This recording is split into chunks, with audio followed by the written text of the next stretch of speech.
is just infectious. Thank you very much for that introduction. My Lord Bishop, our auxiliary bishops, deans, youth chaplains, laity executive, various representatives from the Archdiocese, and my fellow youth. I say fellow youth because I see myself also as one of you. Right. Good morning. And just standing on all other protocols, I feel really, really, really humbled and honored to have this opportunity to just engage in some few thoughts that I have from the topic that I was given. Today is truly an exciting and historic day in the life of our church. In fact, I did not know that this was the very first youth congress that we are having. So we are making history, right? As we gather to give you the voice to help us understand how they can be heard, that is, you can be heard, how you want to be engaged, how you want to participate in the church. And I'm humbled to be given the invitation to set us off with these few thoughts that I have connected to the team, connected to Jesus, present to others. While I hope to give you some gentle reminders, because most of the things I'm going to talk about are things that we already know. The real work really is going to be done by you following this keynote, because you are going to be expected to give critical feedback, very critical feedback. And Your Grace, I'm so grateful for this opportunity that you have given us to just sit back and listen to what our young people want to say about the various themes that we have chosen. Be humble enough to say that your voices do matter. If it didn't matter, we wouldn't be here. And it's not every day that as adults, as you know, we keep quiet and give you voice. And so this is special. And I hope that you notice and acknowledge this and come to the table with this invitation.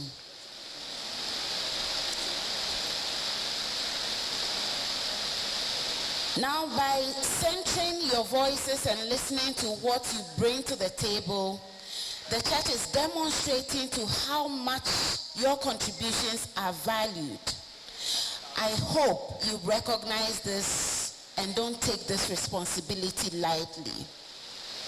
I consider myself also as youth, and a very proud Catholic for that matter.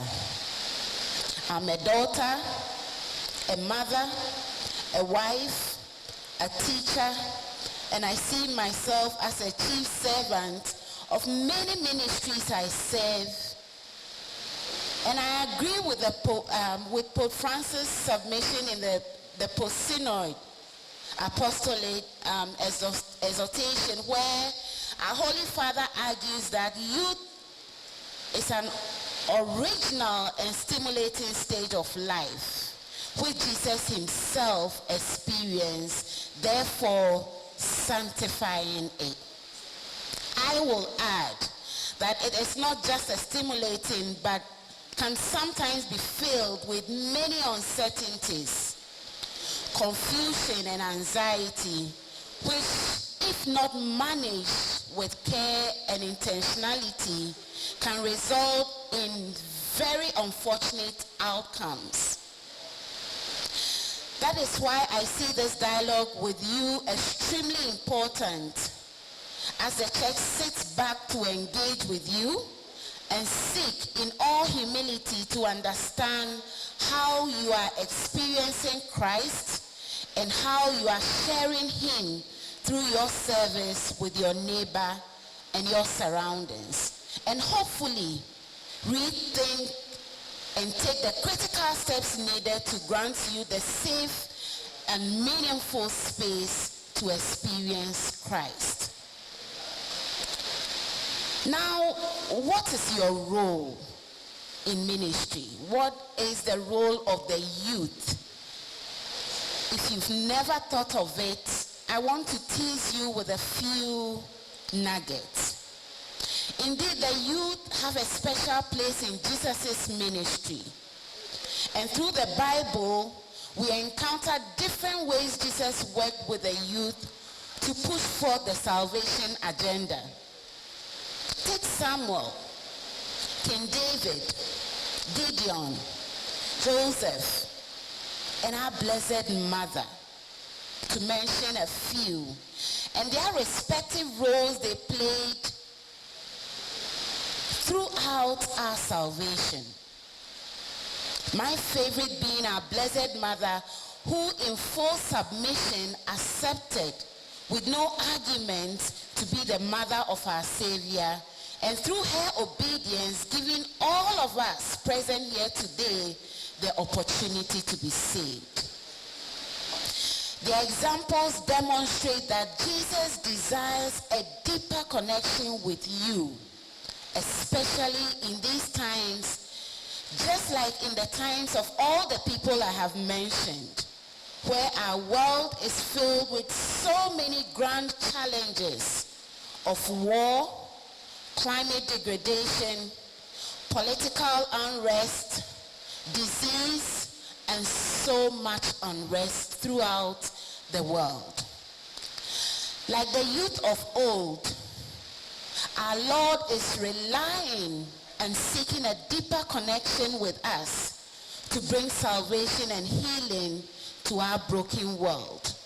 And if you are asking why this is important, I will say there are many reasons, but allow me to share a few.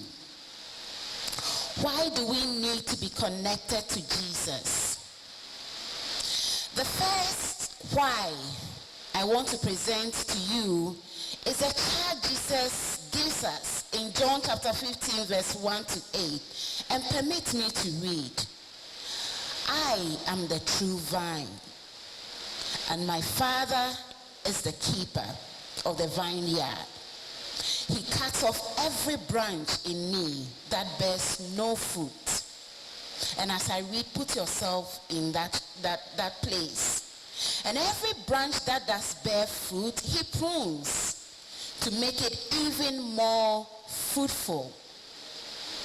You are already clean because of the word I have spoken to you. Remain in me, and I will remain in you.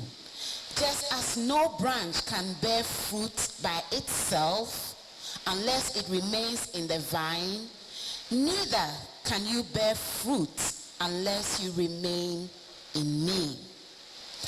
I am the vine, and you are the branches. The one who remains in me and I in him will bear much fruit.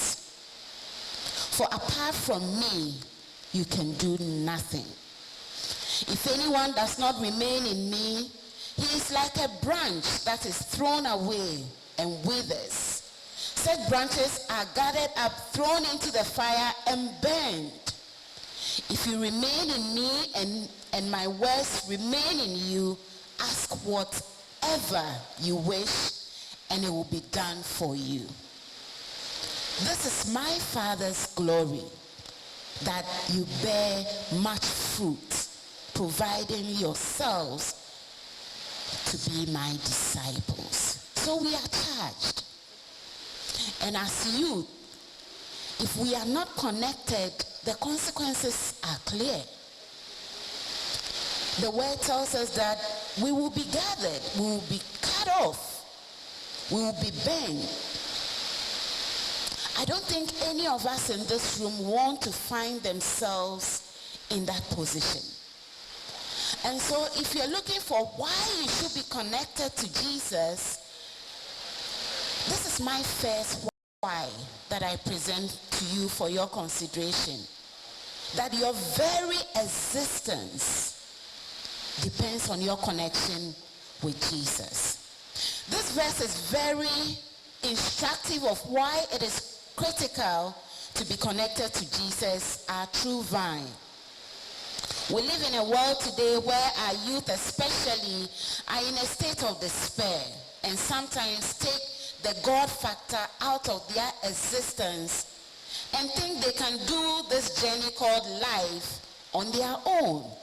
And I work in a college environment where it's so scary, the number of our young ones who just don't believe in God anymore. They just don't.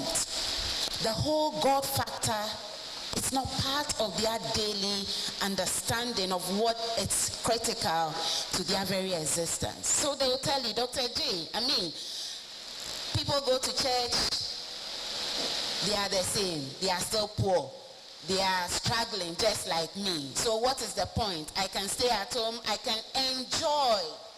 There's more enjoyment out there than your so-called church. So church is no longer attractive.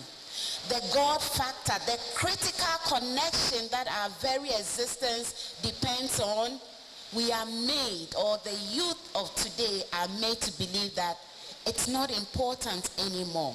So many people just don't believe in God. Once upon a time, when you think of an atheist, you think of some white person somewhere who you think didn't go through Sunday school, didn't go through all of these formations that we go through, and so they don't know God, right?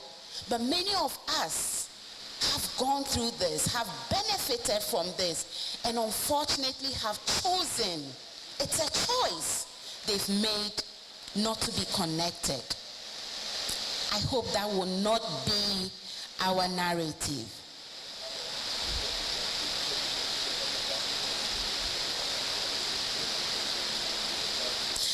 I see and work with many young people through my ministry as children's service animator, a mother of many, including my own children I'm raising, and my work as faculty of a university, where I get the opportunity to walk and work with many youth on their journeys. And it is sometimes very scary, the very deliberate agenda by the devil to come after our youth through various schemings, distortion, alternative truths, and lies and deception, which looks very comfortable, and sometimes they tell you it's very cool and appealing. These calculated agendas have gradually been normalized to present a false sense of comfort, attraction, excitement, and even rewarding, to make the church and the calling of God boring and burdensome. The issue of sex, drugs, and alcohol has become attractive and very normalized among many youth and many young people. And I'll pause here to share how now the concept, you have young people who actually go for sex parties, right? They go for sex parties, and in the presence is sex, drugs, and alcohol. They deliberately go. Once upon a time, you find yourself and you are so scared you want to run away. This time around, they actually opt to go. And it's attractive. So when you find yourself as a youth in the midst of this, what do? What is the alternative that the church provides for us? Do you see it to be attractive? It's this concept of sex where there's a lot of drugs, and so they don't even see whom they are sleeping with, right? And it's intentional. You take a lot of drugs, and these days it's all around you. In the toffees you take, they have milkshakes, What are they? Name them. What? Don't be shy. Archbishop can't hear you. You tell me. Even Cushions, teas, what again? Biscuits. I'm glad that you are aware. It is good to be aware, right? So that when you are presented with these things, you walk into these spaces with your eyes widely open. Widely open. Okay? And the youth find this to be attractive and normalized because they are looking for a catharsis. They are looking for a release and very rewarding escape to their challenges that they face. Because it offers them immediate gratification, which the world teaches them to be the new normal. Everything must be instant these days and not cultivated. While we may condemn them and condemn these actions, we need to ask ourselves as a church, what equal level of attraction, alternatives are we offering to them as a church and faith community, tasked with the responsibility of connecting our youth to Jesus? We have for so long taken the path of our way or the highway as adults and as formators, which is why today is very crucial in my opinion, because we are giving the charge back to them, to you, the youth, and stepping back to listen and dialogue to understand how we can meet your needs and keep you firmly rooted to the vine, as Jesus instructs us to do, to remain connected to him. The second why I want to present to you is in Ecclesiastes chapter 12 verse 1, where we are admonished to remember our Creator in the days of our youth, before the days of trouble come and the years approach when we will no longer say these things are pleasurable to us. This verse reminds us that time is of the essence. Time is very important because our state of youthfulness is not perpetual, and that there is a day that will come when we can no longer be able to fulfill our mission, but only rely in what we have already invested in our youthful days. So what are you investing in these youthful days? What does your youthful bank account say? How much are you investing to cash in when the days of trouble come as youth? These days of trouble will surely come and can show up in many, many forms. I had a student who got up, went to the washroom, and I wasn't in the country. I direct our international programs. I was out on assignment. I get a call that one of your international students fell and has lost her memory. And I was like, what are you talking about? She said, yes, she can no longer remember. How? I came back. She walked right past me. This is someone who on a Friday, you'll find her by my car wanting to come and spend the weekend with me, right? She couldn't recognize me. And I took her to my office. I introduced myself. She said, you must be a good person because when this thing happened, everybody was mentioning your name. Who are you? This is an 18-year-old, extremely brilliant young lady who lost 18 years of her life wiped clean. The doctors who treated her did not take a kobo from us because they've never seen it before. They treated her pro bono, just like that. So sometimes when we think of day of trouble, we think of our grandparents who can no longer move, who can no longer act, who can no longer do the very things that we, the youth, do. But you never know how that day of trouble will show up. So I ask you again, how much are you investing so that when that day of trouble comes, you have something that you have done? For this young lady, if she never regains her memory and she has to account for the 18 years that she was given, what is she going to account for? I want you to think about that you will not always remain youthful as you are today. It can come through aging naturally, disaster, affliction, disease,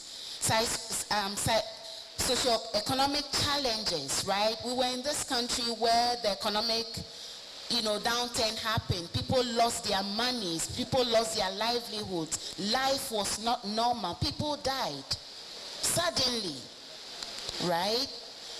And sometimes through the ultimate, which is death.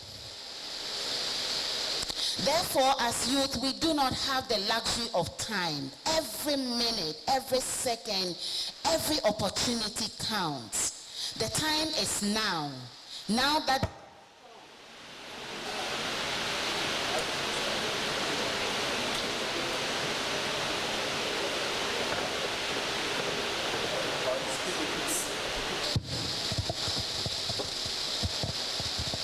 the time is now that we are strong, now that we are vibrant. Have you ever taken the time to ask yourself when Jesus accomplished his mission on this earth? While the Bible does not give us enough account of his childhood, we get a glimpse of him in the temple, his baptism, his ministry, and ultimately his death and resurrection, which all took place in his youthful years. So don't ever doubt your capabilities and purpose as a young person. Now that we have established the why, let us take time to figure out the how. I hope that I've convinced you enough to see the essence of being connected to Jesus. The why, that you have no choice as a young person to be connected. Now you may be asking yourself, how do we do this? The first submission I want to present to you is for you to allow me to now share some of the ways we can cultivate this connectedness in order to know that in order to know what the Lord requires of us to fulfill our individual ministries. In Luke chapter 10, verse 42, something very interesting happened, which prompted Jesus to lay emphasis on what is important in the grand scheme of all our business and constant state of being.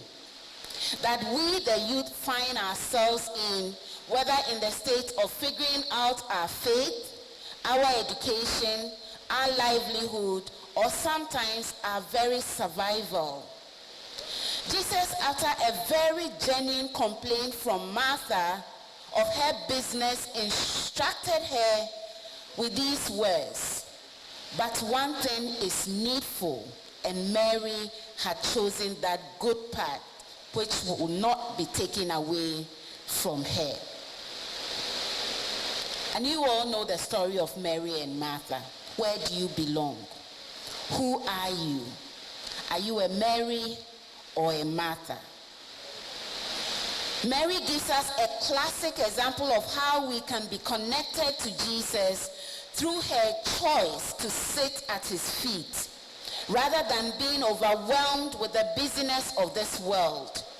So despite whatever state you find yourself in today, I challenge you to be a Mary and not a Martha. Because while the world offers us a Martha as our only means of survival, Jesus instructs us to be a Mary and sit at his feet so he can love us and nurture us to navigate our mission on this earth, which is to love God, love our neighbor, and love the creation that he has entrusted to us. It is my conviction that the how, therefore, actually does matter. Now, one thing we don't do often as young people, connecting through solitude and mindfulness. We are scared of silence. We don't want to be by ourselves. We are scared of ourselves. And therefore, constantly, we surround ourselves with a lot of busyness. How often, and raise your hands in this room, how many of you took your showers this morning? It's a real question. How many of you took your shower?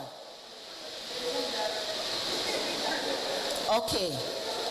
How many of you remember the feel of the sponge on your skin when you were taking your shower?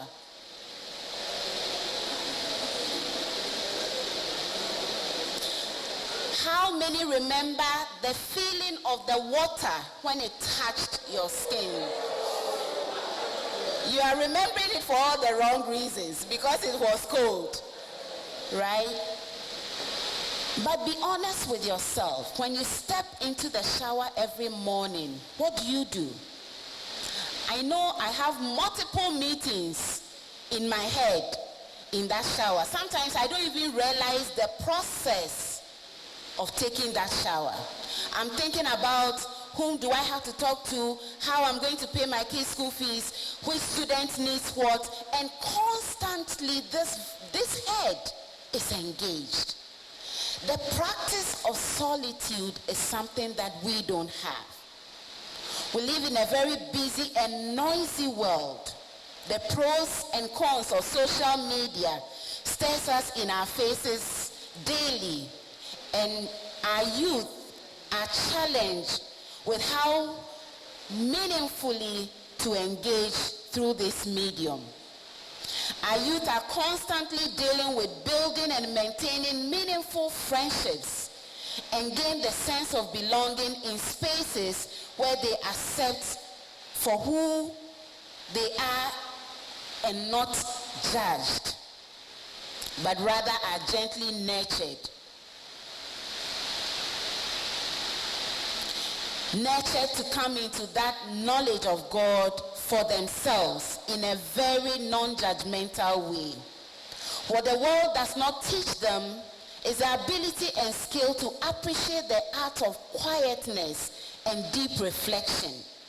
In solitude, however, we know who we truly are and connect with our Maker by asking the deep questions of our very basic existence.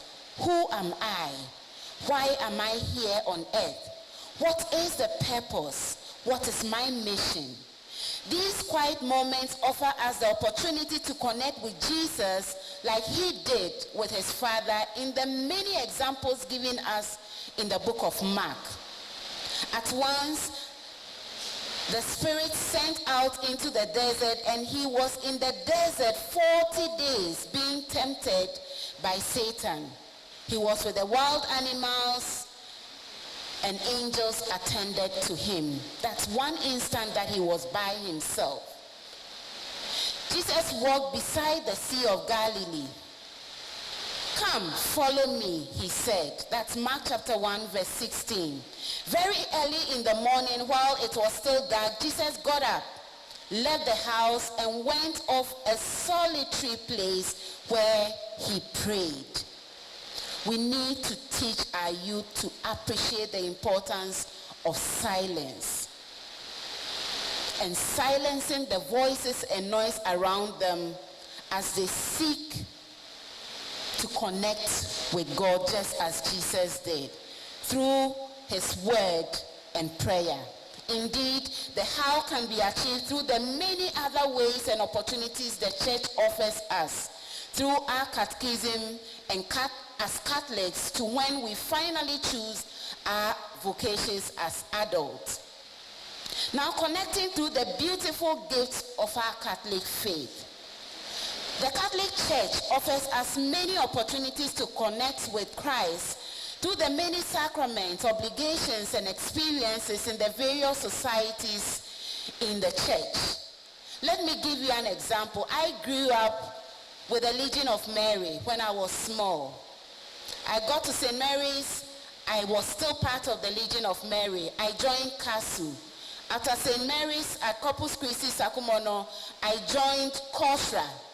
From Kosra, when I went to college, I joined the Charismatic Renewal, where I was part of the music ministry.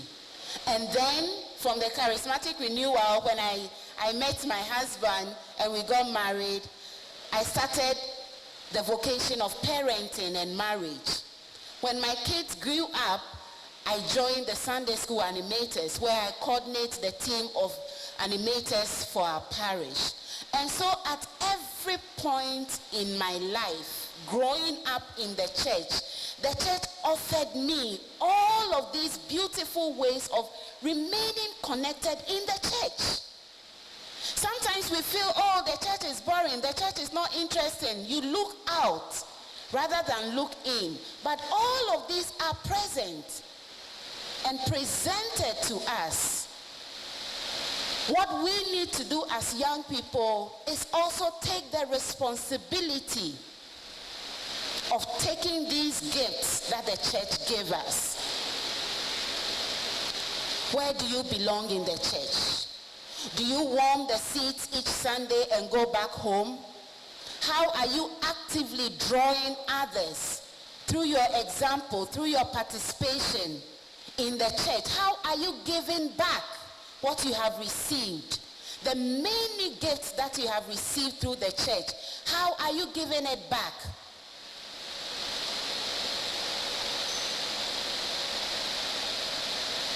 While this may look very linear and cut out, it did not come with any challenges. It did not come with no challenges.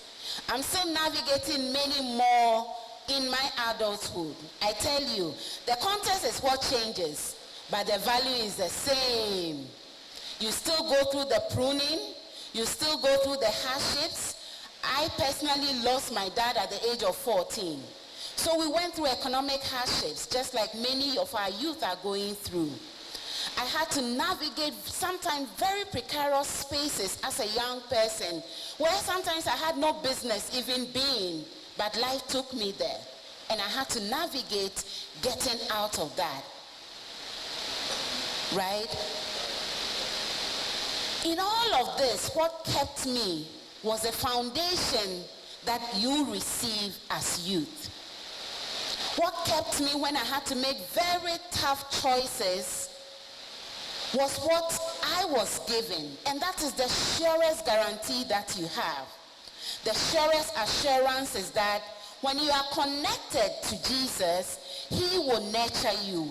He will guide you. He will help you navigate these challenges that you face as young people in the church. Now, bringing it all together, I want to also present to you a couple of thoughts on how you can be present and share your faith in the church. So as I conclude, I want to underscore the necessity of being available and attentive to the needs of others around you. Living out our faith through compassion, action, and service. The concept of Ubuntu is one that I teach my leadership class every semester. The concept of our interconnectedness, intercomplementarity, interdependency, and our very being as humans being hinged on the other. Indeed, as the late Desmond Tutu would assert, I am because you are. Our very humanity and existence is dependent and drawn from the other, and I will add our environment and nature. We are not islands. We are made to be dependent on one another. And therefore, the concept of belonging, sharing, and serving is crucial to our very survival. Like the early church, we must cultivate the habit of sharing what we have with others, our time, our talent, our resources, ourselves, through the various vocations that and our engagement in the church, like the early church did. All of the young people that I mentioned, David, Gideon, and Jesus himself, started giving of themselves and their talents at a very early age.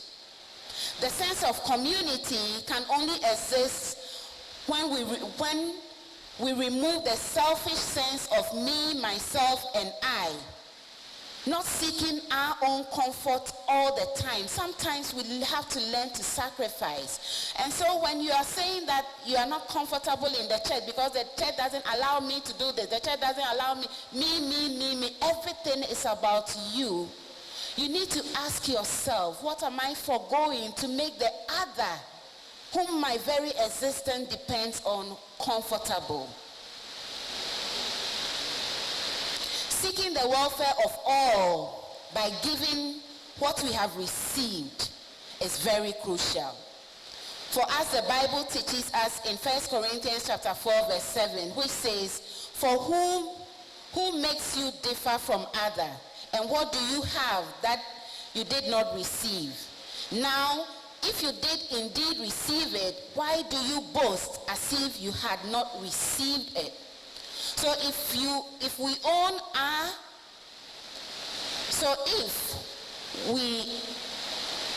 we own nothing and cannot boast of anything, why do we hold on to what we have as if it is ours to keep? Our talent, I know how to do this by myself. I can do this. There's a lot of competition among us, the youth, rather than collaboration, which seeks the common good. We must therefore be willing and ready to share and give freely to keep receiving.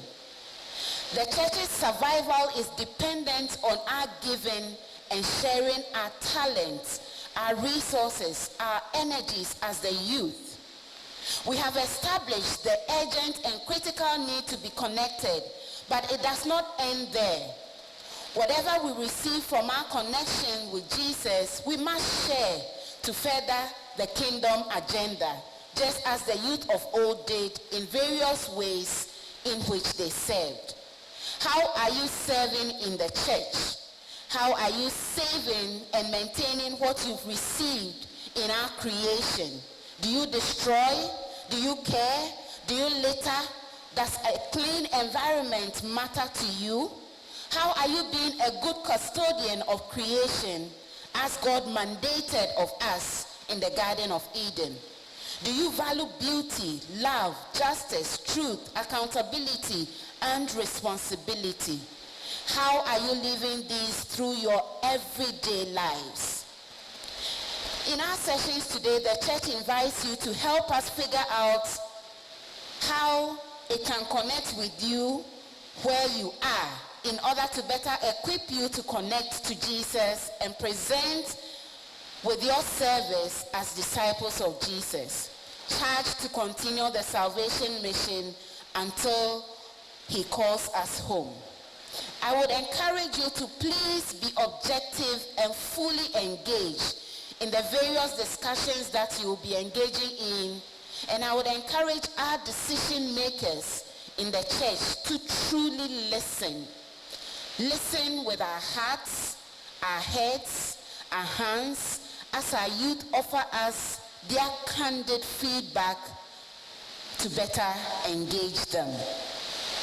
Finally, my Lord Archbishop and our auxiliary bishops, our priests, our religious presence, permit me to make a special and passionate request to you, my Lord, and the church, that I believe we should also cultivate similar spaces for our parents of the youth present here and the youth formators, who are critical stakeholders in the formation of our youth, to also listen to what matters to them. This is not a church-only agenda. The responsibility of formation is both family and the church. This is a big void I see in my work with the youth, who seek to be heard by all who are entrusted with their upbringing, and parents who are stuck in their old ways and just do not know how to engage with the young ones, or refuse to adapt to our young ones who face real and urgent issues, challenges that they have to contend with every day. I'm personally committed to contribute to the creation of this safe and non-judgmental spaces for our parents, who we can collectively offer a holistic approach, or so we can collectively offer a holistic approach to fulfill our mission of maintaining and effectively nurturing our Catholic faith in the generations who will take up the leadership mantle of the church in our nation. May the Holy Spirit guide and guard us as we deliberate on the various topics put before us today, to be fruitful and come up with real actionable steps that we can take to help the youth to be connected to Jesus, the true vine, and be present through their service in the many, many, many needs of the church. I pray that God continues to show us the way to remain connected to Jesus and be present in the service to our neighbor and his creation. God bless us all. I wish you a fruitful Congress, and I thank you for your attention. Thank you very much.